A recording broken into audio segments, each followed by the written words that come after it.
Hello students, welcome back to our channel.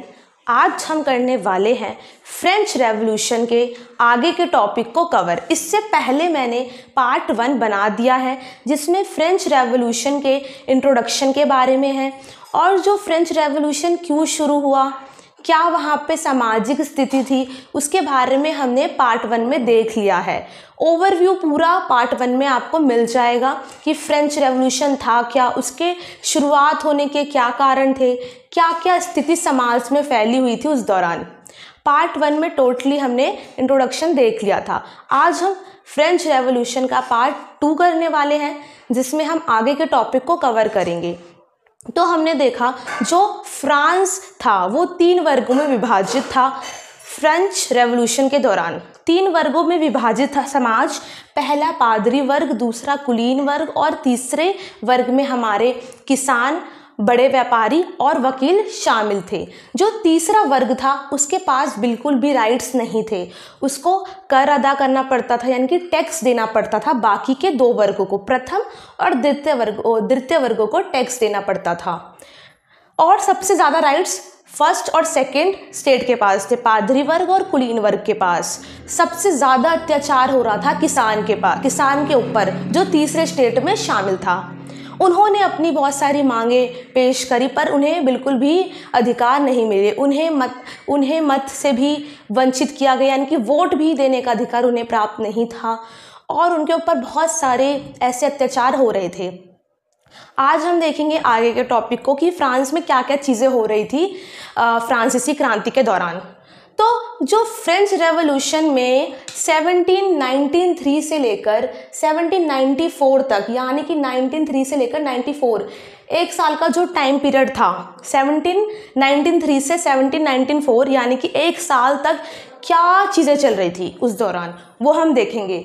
इस time period को हम आतंक का युग भी कह सकते हैं या आतंक का राज। फ्रांस में ये युग बहुत इम्पॉर्टेंट है क्योंकि उस टाइम पे जो समाज था, समाज के ऊपर काफ़ी अत्याचार हो रहा था। तो जो फ्रेंच रेवोल्यूशन के दौरान, जैसा कि हम जानते हैं, बहुत सारे लोगों के ऊपर अधिकार प्राप्त नहीं थे, तो उन्होंने कुछ क्लब्स बनाए।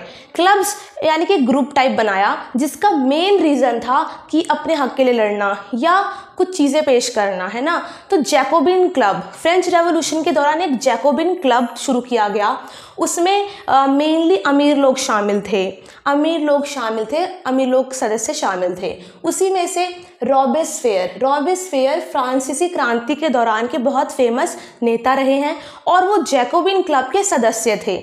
उन्होंने कुछ नीति शुरू करी, यानी कि पहले तो हमने जान लिया कि रॉबेस्फेयर कौन थे। फ्रांसीसी क्रांति के दौरान जो जैकोबिन क्लब शुरू किया गया था उसके एक मेंबर थे।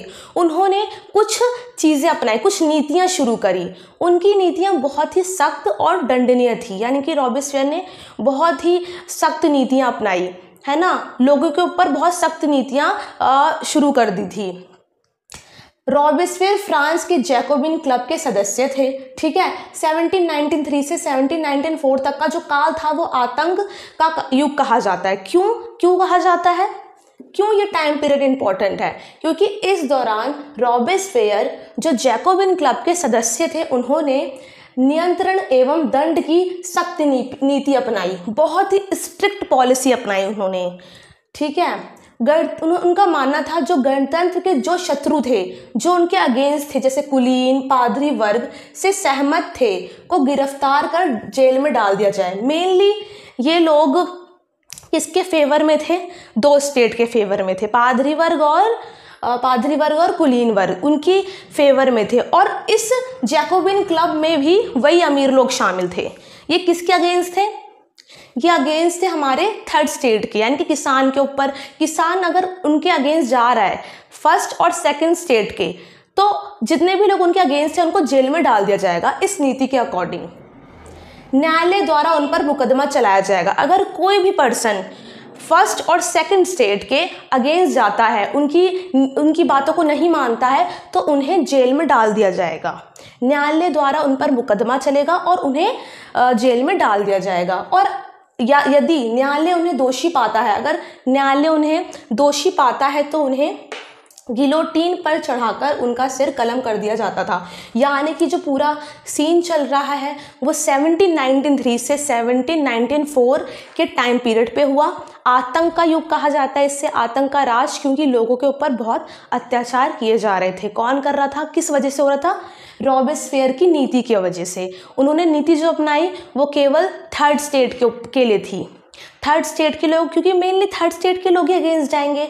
पहले और दूसरे वर्ग के, पादरी और कुलीन वर्ग के अगेंस्ट कौन जाएगा? थर्ड स्टेट, क्योंकि वही थर्ड स्टेट के ऊपर ही ये दो वर्ग अत्याचार कर रहे थे। इसको और इजी वे में समझाती हूँ। जैसे कि फ्रांस में 3 वर्ग थे, पहला पादरी वर्ग था, दूसरा कुलीन वर्ग था और तीसरे वर्ग में किसान, वकील और बड़े व्यापारी शामिल थे। तो रॉबेस्पियर की जो दंड की नीति थी उसके अकॉर्डिंग अगर कोई भी पर्सन इन 2 वर्ग, पहले और दूसरे वर्ग की बातों को नहीं मानता है तो उसके ऊपर अत्याचार किया जाएगा, उसे गिरफ्तार करके जेल में भेज दिया जाता था। और अगर न्यायालय पाता था, यानी कि कोर्ट में अगर ऐसा पेश हुआ कि वो दोषी हैं, तो उन्हें गिलोटीन पर चढ़ा दिया जाता था। ये एक सजा थी गिलोटीन, जिस पर उनका सर काट दिया जाता है। यानी कि इतना अत्याचार हो रहा था। अब कौन अगेंस्ट जाएगा? इन 2 वर्ग के अगेंस्ट जाएगा कौन इनकी बातों को नहीं मानेगा? किसान। क्यों? यही दोनों लोग, इन दोनों वर्गों ने किसान के ऊपर अत्याचार करा, तो किसान ही इन दोनों के अगेंस्ट जाएगा। तो मेनली किसके ऊपर ये नीति अपना रखी थी, किसके ऊपर ये दंड जाता था? किसान के ऊपर। और उन्हीं को जेल में भेजा जाता था, जबरन जेल में भेजा जा रहा था। और यदि वो दोषी होंगे तो उन्हें गिलोटीन पे चढ़ाकर उनको मार दिया जाता था। अब हमें समझना होगा कि गिलोटीन था क्या, गिलोटीन की सज़ा थी क्या उस टाइम पीरियड पे। गिलोटीन क्या था? गिलोटीन एक सज़ा थी जो फ्रांस में दी जाती थी उन लोगों को जो प्रथम और तृतीय वर्ग के अगेंस्ट थे, यानी कि उनकी बातों से सहमत नहीं होते थे, उनको गिलोटीन की सज़ा दी जाती थी। इसकी शुरुआत रॉबेस्पियर की नीति दौरान हुई थी। रॉबेस्पियर ने उन अपराधियों को गिलोटीन की सज़ा देने का फैसला किया था। पर हमें देखना होगा गिलोटीन था क्या। गिलोटीन 2 खंभों के बीच लटकते एक आरे वाली मशीन थी, जिसमें अपराधी का सर रखकर उसे धड़ से अलग कर दिया जाता था और उसे मार दिया जाता था। तो उस समय को इसलिए भी आतंक का राज कहा जाता है। 1793 से 1794 के काल को आतंक का राज इसलिए भी कहा जाता था कि उस दौरान गिलोटीन की सज़ा दी जाती थी। गिलोटीन की सज़ा बहुत ही खतरनाक होती थी। जिसमें तो गिलोटीन था क्या? जो गिलोटीन थी एक सज़ा थी फ्रांसीसी क्रांति के दौरान। रॉबेस्पियर ने इसको अपनी नीति के दौरान शुरू किया था और ये उन लोगों को सज़ा दी जाती थी जो 2 वर्गों के अगेंस्ट है, पादरी और कुलीन वर्ग के। यानी कि अब बच्चा कौन? किसान वर्ग। तो ये सज़ा किसान वर्गों के ऊपर लागू की गई थी। और जो गिलोटीन थी 2 खंभों के बीच लटकते आरे वाली मशीन थी, जिस पर अपराधी का सर रखकर उसे काट दिया जाता था और उसे मार दिया जाता था। तो ये बहुत ही खतरनाक सज़ा साबित थी उस टाइम पे। फ्रांस क्रांति के दौरान बहुत ही खतरनाक सज़ा मानी जाती थी। इसके आविष्कारक थे डॉक्टर गिलोटीन, यानी कि डॉक्टर गिलोटीन के नाम से ही इस सज़ा को शुरू किया गया था और इन्होंने इसका आविष्कार किया था। तो गिलोटीन फ्रांसीसी क्रांति के दौरान बहुत ही खतरनाक सज़ा साबित हुई। इस सज़ा के कारण भी हम 1793 से 1794 को आतंक का काल कह सकते हैं, यानी कि आतंक का राज। आतंक का राज का मतलब यही होता है कि लोगों के ऊपर बहुत अत्याचार हुआ हो। उस समय पे आतंक का राज था, यानी कि उनके ऊपर बहुत ज़्यादा अत्याचार हो रहे थे उस समय काल में। रॉबेस्पियर ने सिर्फ ये सज़ा ही नहीं और भी चीज़ें अपना रखी थी और भी सख्त कानून अपनाए थे किसानों के लिए। उन्होंने किसान को टैक्स के लिए बहुत मजबूर किया। उन्होंने जो खाने की चीज़ें थी उनकी कीमत को बढ़ा दिया था, लोगों पर टैक्स लगा दिए थे।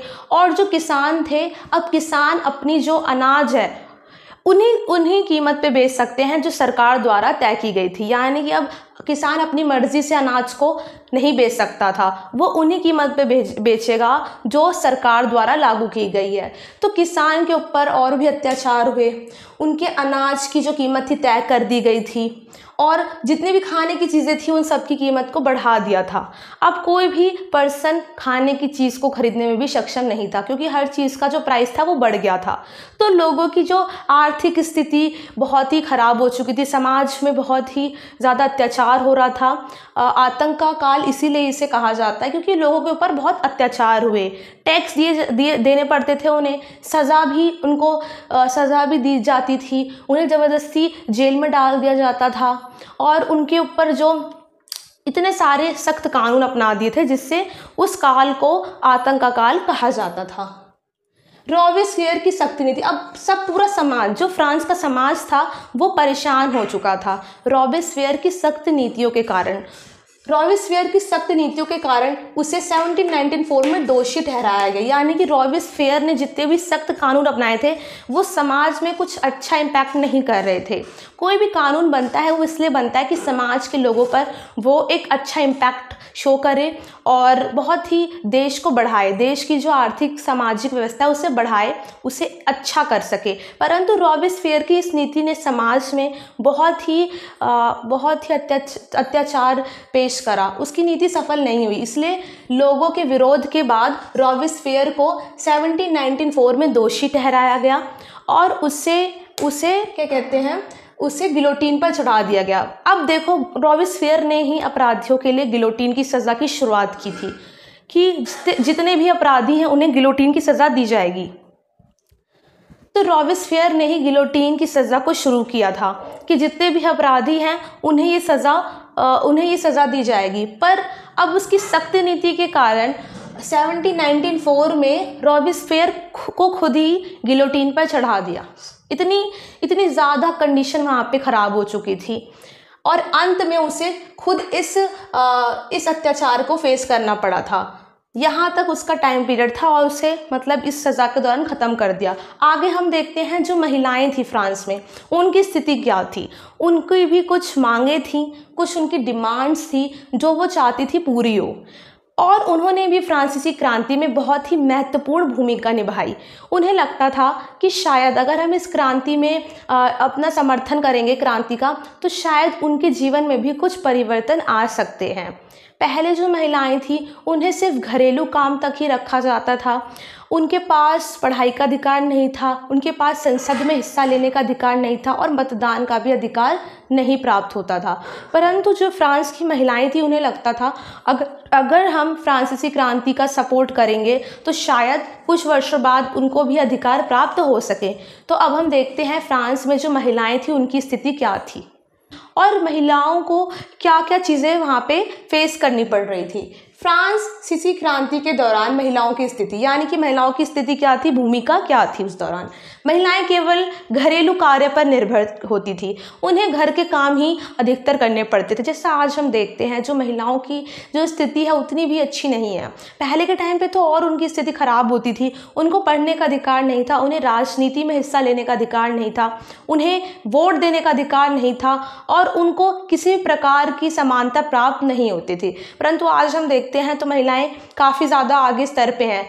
अब हम बात करें फ्रांस की महिलाओं के बारे में कि फ्रांसीसी क्रांति के दौरान क्या स्थिति थी उनकी और वो क्यों परेशान थी। तो महिलाएं केवल घरेलू काम तक ही सीमित होती थी। केवल जो थर्ड स्टेट की वुमेन्स थी और जो अमीर थी, जैसे थर्ड स्टेट में जो अमीर लोग थे, जैसे किसानों में भी जो अमीर किसान थे, उनकी ही बेटियों को पढ़ाई का अधिकार था, वही केवल स्कूल जा सकती थी और शिक्षा ले सकती थी। और कुलीन वर्ग की जो वुमेन्स थी वो भी, उनके पास भी अधिकार प्राप्त होते थे। तो कुल मिला के जितने भी अमीर वर्ग की महिलाएं थी वो, उनके पास विशेष अधिकार प्राप्त होते थे, वो अपनी शिक्षा ले सकती थी। तीसरे स्टेट की महिलाएं जीवन निर्वाह के कार्य करती थी और जो तीसरे स्टेट का जो वर्ग की जो महिलाएं थी वो अपनी लाइफ के लिए कुछ ना कुछ काम करती थी। जीवन को बिताने के लिए अब उन्हें कुछ ना कुछ एक्टिविटी करनी पड़ती थी, पैसे कमाने के लिए वो कुछ ना कुछ एक्टिविटी करती थी, जैसे कि कपड़ों की धुलाई करती थी, घरों के कार्य करती थी, सिलाई बुनाई करती थी, फूल बेचना, कपड़ों की धुलाई करना, यानी कि वो अपने जीवन निर्वाह के लिए कुछ ऐसी एक्टिविटी करती थी जिससे वो पैसे कमा सके। क्योंकि उन्हें शिक्षा का अधिकार प्राप्त नहीं था तो वो इन चीज़ों को करती थी। पढ़ाई लिखाई के अवसर प्राप्त नहीं थे, केवल अमीर घर की महिलाएं पढ़ाई कर पाती थी, यानी कि जो अमीर वर्ग की महिलाएं थी उनके पास शिक्षा का अधिकार प्राप्त होता था, उनके पास शिक्षा का अधिकार प्राप्त होता था। परंतु जो और वर्ग थे, प्रथम और द्वितीय, उन वर्ग की महिलाएं तो ऑलरेडी शिक्षा ग्रहण कर सकती थी, सिर्फ जो तीसरे स्टेट की महिलाएं थी वो शिक्षा ग्रहण नहीं कर पाती थी, इसलिए उन्हें केवल घरेलू कार्य तक ही सीमित रहना पड़ता था। अब हम देखते हैं जो फ्रांस की महिलाएं थी उन्होंने अपनी मांगों के लिए, अपने हितों के लिए कुछ क्लब की शुरुआत करी। क्लब यानी कि कुछ ऐसे समूह बनाए, कुछ ऐसे ग्रुप्स बनाए जिसमें वो डिबेट करती थी, अपनी मांगों के लिए विद्रोह करती थी और वो चाहती थी उनकी मांगें जल्दी पूरी की जाएं। महिलाओं ने अपने हितों अधिकारों के लिए राजनीतिक क्लब शुरू करे। वो पॉलिटिकल क्लब्स होते थे जिसमें समाज की कई जानी मानी महिलाएं शामिल होती थी और कुछ सामान्य महिलाएं भी होती थी और अपने अधिकारों के लिए वो बातचीत करती थी और वो डिसाइड करती थी कि हमें कैसे अपने मांगों को पूरा करवाना है। The society of revolutionary and the Republic women, ये एक फेमस क्लब था उस समय पे जो महिलाओं ने शुरू करा था और उस क्लब के शुरू करने का भी एक रीज़न था कि वो मांगे पूरी करना चाहती थी, अपनी जो कुछ मांगे उनकी थी वो पूरी करवाना चाहती थी। पुरुषों के समान अधिकार, यानी कि इस क्लब की शुरुआत करने के बाद उन्होंने अपनी मांगों को पेश करा कि वो पुरुषों के समान अधिकार चाहती थी, सेम राइट्स चाहती थी जैसे वहाँ पे पुरुषों के पास होते थे। मतदान का अधिकार चाहती थी, राइट टू वोट चाहती थी कि उन्हें भी वोट देने का राइट मिल सके। और थर्ड है संसद में भागीदारी, वो संसद का हिस्सा बनना चाहती थी क्योंकि वो चाहती थी कि जिस प्रकार पुरुषों को अधिकार है संसद में शामिल होने का, महिलाओं को भी वो सारे राइट्स मिल सके। इसलिए उन्होंने बहुत सारे क्लब्स बनाए और अपनी जो मांगे थी उसको पूरा करने के लिए विरोध किया। आगे अब हम देखते हैं ये जो स्थिति थी महिलाओं की वो फ्रांसीसी क्रांति के दौरान थी, पर इसके बाद यानी कि जब फ्रांस की क्रांति का अंत होने वाला था तो क्या उनकी मांगे पूरी हुई, क्या उनकी कुछ जितनी भी मांगे थी वो पूरी हो पाई या नहीं हो पाई, अब हम उसको देखते हैं। तो जो महिलाएं थी उन्होंने बहुत ज़्यादा विद्रोह करा, क्लब्स बनाए, हड़तालें करी, काफ़ी चीज़ें करी ताकि उनको समानता मिल सके, पुरुषों के समान उनको अधिकार मिल सके। उन्होंने अपनी तरफ से बहुत ज़्यादा प्रयास करा। तो जब फ्रांसीसी क्रांति का अंत हो रहा था तब उन्हें सरकार ने कुछ उनकी जो मांगे थी उनको पूरा करा, जैसे कि उन्हें शिक्षा का अधिकार मिल गया था, शिक्षा का अधिकार मिल गया, अब वो अपनी शिक्षा को पूरी कर सकती हैं और अब उनके ऊपर ज़्यादा रोक टोक नहीं की जाती थी।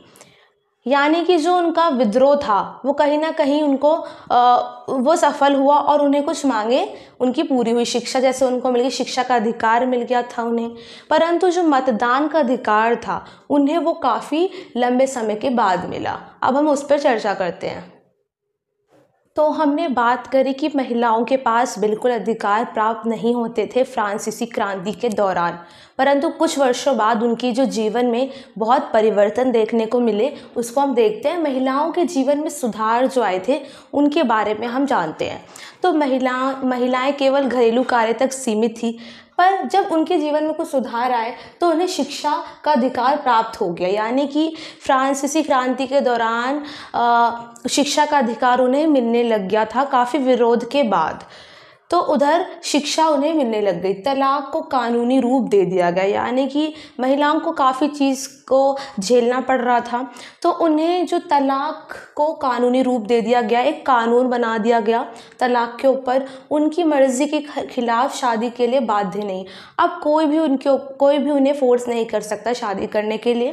पहले भी ऐसा होता था कि जो महिलाएं थी उन्हें फोर्स किया जाता था, परंतु जब फ्रांसीसी क्रांति के दौरान उनको कुछ राइट्स मिल गए तब उन्हें किसी भी चीज़ के लिए फोर्स नहीं किया जाता था। व्यावसायिक परीक्षण, यानी कि अब वो बिजनेस में हिस्सा ले सकती हैं, वो कलाकार बन सकती हैं और एक व्यवसाय चला सकती हैं। इससे पहले हमने देखा था उन्हें बिल्कुल भी अधिकार प्राप्त नहीं थे। उन्होंने क्लब्स बनाए और अपने लिए काफ़ी ज़्यादा विरोध करा और काफ़ी मांगे करी, तो इसीलिए उन्हें कुछ मांगे उनकी पूरी हो गई थी, शिक्षा का अधिकार हो गया था और उन्हें ये कहते हैं समाज में हिस्सा मिलने लग गया था, उन्हें स्वतंत्रता मिलने लग गई थी। परंतु राजनीति में संघर्ष रहा, मतलब राजनीतिक अधिकारों के लिए उन्हें अभी भी संघर्ष करना पड़ रहा था। जैसे वोट का अधिकार, हमने देखा था उनके पास वोट का अधिकार प्राप्त नहीं था। उसकी मांग उनकी बहुत लंबे समय बाद पूरी हुई। 1746 में जाके उन्हें मताधिकार प्राप्त हुआ, यानी कि इतने लंबे संघर्ष के बाद। ये रेवोल्यूशन शुरू खुद 18वीं सेंचुरी में हुआ है। तो उन्हें अपना जो मताधिकार था वो प्राप्त होता है 1946 में, 19वीं सेंचुरी में जाके सीधा। तो इतना लंबा समय लगा उन्हें राजनीति में हिस्सा लेने में और मताधिकार प्राप्त करने में। तो महिलाओं के जीवन में काफ़ी सुधार आया। अब हम देखते हैं कि कौन सी ऐसी फेमस वुमेन्स थी जो उस दौरान सामने आई, क्योंकि महिलाएं क्या करती थी, क्लब्स बनाती थी और उसमें बहुत बड़ी बड़ी जो प्रसिद्ध महिलाएं थी वो भी शामिल थी। उन्होंने भी काफ़ी संघर्ष करा, काफ़ी आंदोलन करे, क्रांतिकारी आंदोलन करें ताकि उनकी मांगें पूरी की जा सके। तो सबसे प्रसिद्ध महिला उस समय की मानी जाती है ओलंपे द ग्रूस। क्रांतिकारी महिला थी, इन्होंने काफ़ी संघर्ष करा महिलाओं की मांग के लिए, महिलाओं की मांग को पूरा करने के लिए। 1748 से 1793 तक इनका जीवन काल था, लाइफ रही इनकी। महिलाओं के अधिकारों के लिए संघर्ष करा, पुरुषों एवं नागरिक घोषणा पत्र का विरोध किया। मतलब वो चाहती थी कि वुमेन्स को सेम राइट्स मिले जैसे कि पुरुषों के पास है, जैसे कि मेंस के पास है। सेम इक्वालिटी मिले, सेम फ्रीडम मिले और सेम पोजीशन मिले पॉलिटिकल में और समाज में, सेम उनको राइट्स मिले। इसके लिए उन्होंने काफ़ी संघर्ष करा उन मांगों को पूरा करने के लिए। 1789 के बाद फ्रांस में कई परिवर्तन आए। अब जो फ्रेंच रेवोल्यूशन था वो ख़त्म होने वाला था। इतने सारे विरोध, आंदोलन, क्रांतियों के बाद जाकर उनके जीवन में परिवर्तन देखने को मिलता है 1789 के बाद। अब वहाँ पर प्रेस की स्वतंत्रता आ गई थी। प्रेस यानी कि जो प्रेस है अब वो स्वतंत्र हो गया था पूर्ण रूप से। सेंसरशिप ख़त्म कर दी गई थी। इससे पहले फ्रांस में सेंसरशिप लगाई गई थी, यानी कि जो वहाँ की सरकार चाहेगी वही चीज़ दिखाई जाएगी। टेलीविज़न पे वही चीज़ दिखाई जाएगी, अखबारों पे वही चीज़ दिखाई जाएगी, मतलब सिर्फ वही चीज़ आगे पहुँचेगी जो सरकार चाहेगी। बहुत रोक टोक थी प्रेस के ऊपर। पर 1789 के बाद प्रेस की स्वतंत्रता आ गई थी, यानी कि अब प्रेस पूरी तरीके से मुक्त थी। वो अपने विचारों को, अपनी विरोध को पूर्ण तरीके से पेश कर सकती थी, कोई भी रोक टोक नहीं थी। समानता एवं स्वतंत्रता का अधिकार, अब लोगों को समानता मिल गई थी। इतने परिश्रम के बाद, इतने स्ट्रगल के बाद उन्हें समानता मिल गई और स्वतंत्रता का अधिकार मिल गया। सेंसरशिप समाप्त हो गई, अखबारों किताबों को लोगों तक पहुंचाया गया। यानी इससे पहले शिक्षा भी इतनी ज़्यादा नहीं फैली थी, पर 1789 के बाद जो एजुकेशन था उसको बढ़ाया गया, लोगों को शिक्षित किया गया और अखबारों किताबों को ज़्यादा से ज़्यादा लोगों तक पहुंचाया गया। विचारों को प्रिंट माध्यम द्वारा बढ़ाया। अब वहाँ पे जो विचार थे अलग अलग, उसको प्रिंट माध्यम से लोगों तक पहुंचाया ताकि ज़्यादा से ज़्यादा लोग शिक्षित हो सकें।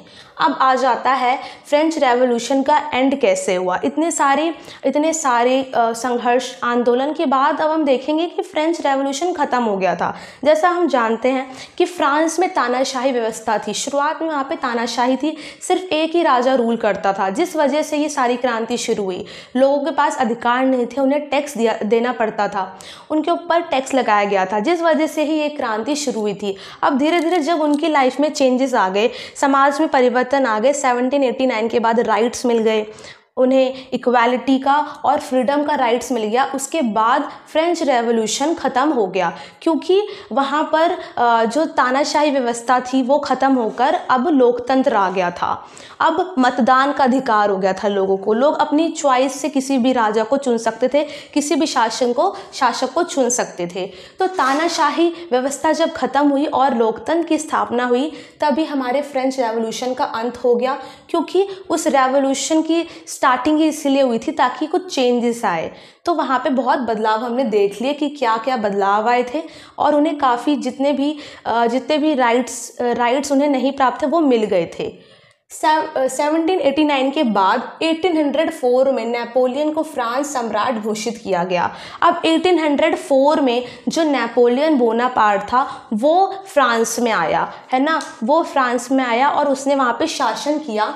उन्होंने पुराने राजवंशों को ख़त्म कर दिया गया, यानी कि उससे पहले जितने भी राजवंश आए, लुई 16 के बुर्बो राजवंश, जितने भी राजवंश है सबको नेपोलियन ने ख़त्म कर दिया और समाज में चेंजेस को शुरू करा। क्योंकि फ्रेंच रेवोल्यूशन के बाद नेपोलियन आया और उसने देखा कि अब वो समाज में इक्वालिटी को बढ़ाएगा, फ्रीडम देगा सभी को, यानी कि अब फ्रेंच रेवोल्यूशन ख़त्म हो गया था और एक नए रूलर आ गया था, नेपोलियन बोनापार्ट, जिसने लोगों के स्वतंत्रता, समानता को बढ़ाया, अधिकार उनको दिए।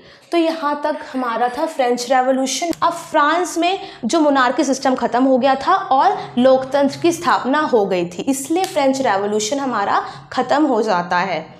होपफुली आपको ये चैप्टर समझ आया होगा। हमने शुरू से लेकर एंड तक देख लिया कि फ्रेंच रेवोल्यूशन शुरू क्यों हुआ था, क्या कारण थे, क्या वहाँ पर स्थिति थी, पॉलिटिकली, इकोनॉमिकली एंड सोशली क्या कंडीशन थी, उस सबको हमने डिस्कस कर लिया। हमने वुमेंस के रोल को देखा, वो बहुत ही इंपॉर्टेंट क्वेश्चन है। सारे टॉपिक्स को हमने कवर अप कर लिया है। होपफुली आपको ये समझ आया होगा और thanks for watching. Please like, share and subscribe the channel.